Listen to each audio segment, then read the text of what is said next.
Fala, irmão, graça e a paz, tudo bem? Eu quero te mostrar por meio deste vídeo por que a igreja é um vale de ossos secos. Por que isto aconteceu? Porque ela quer agradar os homens e não a Deus.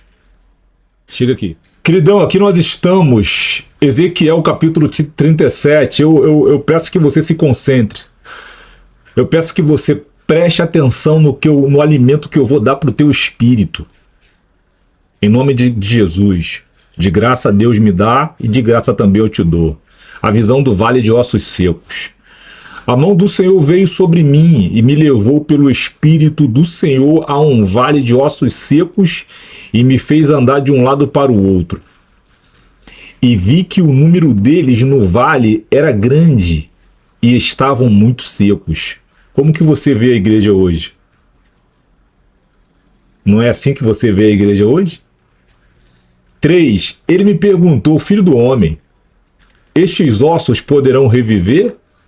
Respondi, Senhor Deus, tu sabes. 4. Então ele me disse, profetiza sobre estes ossos e dize-lhes, ossos secos, ouve a palavra do Senhor, assim diz o Senhor Deus a esses ossos.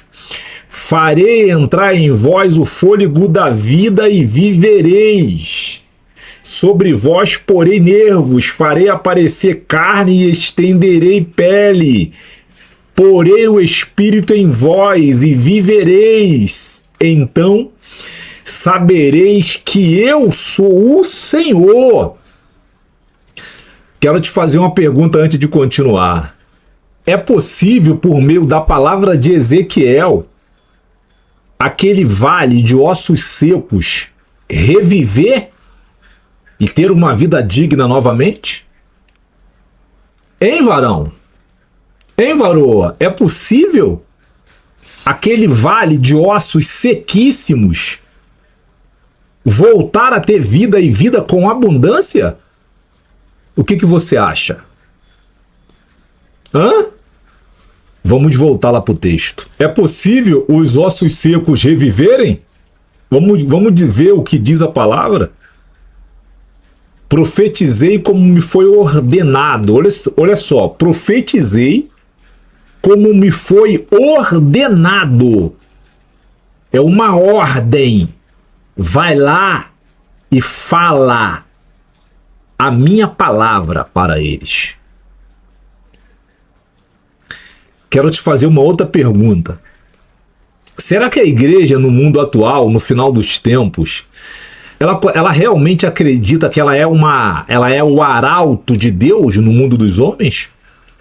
Como Moisés fora um arauto para Faraó e para Arão? Será que nós verdadeiramente acreditamos que nós somos boca de Deus e que Deus nos ordena pregar sua palavra, para que a palavra dele, para que ele seja ouvido pelo pecador? Enquanto profetizava, houve um ruído, um barulho de estalo, e os ossos se uniram, osso com osso, osso com osso. E olhei e vi que os nervos os cobriram. A carne apareceu e a pele se estendeu por cima deles, mas não havia espírito. Chega aqui. É a mesma coisa que aconteceu na criação. Deus plasma o bebezão chamado Adão, o primeiro homem. Estava ali, envolvido na argila, o barro. Um barro inanimado. Quando Deus sopra o néstima dentro das narinas dele, ele revive, ele levanta, ele vive, ele começa a respirar. Será possível aquele irmão ou aquela irmã que estão caídos reviverem no espírito? O que você acha? Vamos voltar para o texto. 9.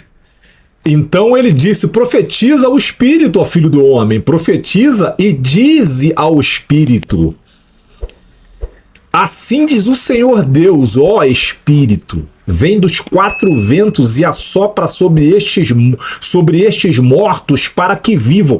Aqui, claramente, o que você vê? Ezequiel é um Deus para aquele vale de ossos secos.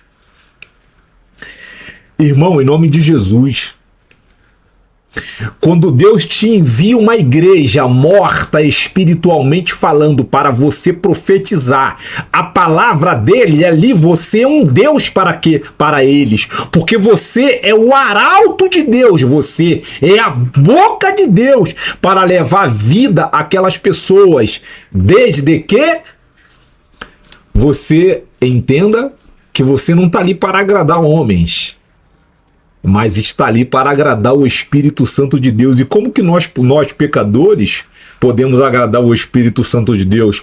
Obedecendo a ordem que nos foi dada. Quando Deus te envia a uma terra morta, é como Deus enviou Jonas a Nínive. Ok? Lá, o que Jonas era? A boca de Deus. Que Jonas era? O arauto de Deus para aquele povo. E aquele povo ouviu a palavra de Deus. Por isso Deus diz: a palavra que sai da minha boca, ela não tornará para mim vazia. Antes, ela cumprirá o propósito para o qual foi enviada. Então aqui os barulhos dos ossos estão acontecendo. Carne, nervos, 10. Profetizei como ele me havia ordenado. Então ele fala novamente. Profetizei como ele me havia ordenado. Ele não pediu, ele ordenou. Vai lá e reviva aquele povo por meio da minha palavra que eu botei na tua boca. Então o Espírito entrou neles. E eles viveram e se puseram em pé, um exército muito grande. Este é o poder da palavra de Deus. Este é o poder da palavra de Deus quando o homem tem a vida consagrada, quando a mulher tem a vida consagrada. Ela vai sair da sua boca e vai cumprir o propósito de Deus por meio de você. Eu sempre tenho falado. O dia que Deus nunca parou de falar. Porque se Deus tivesse parado de falar, amigo, a terra não existiria mais. É muito importante que você entenda o seguinte.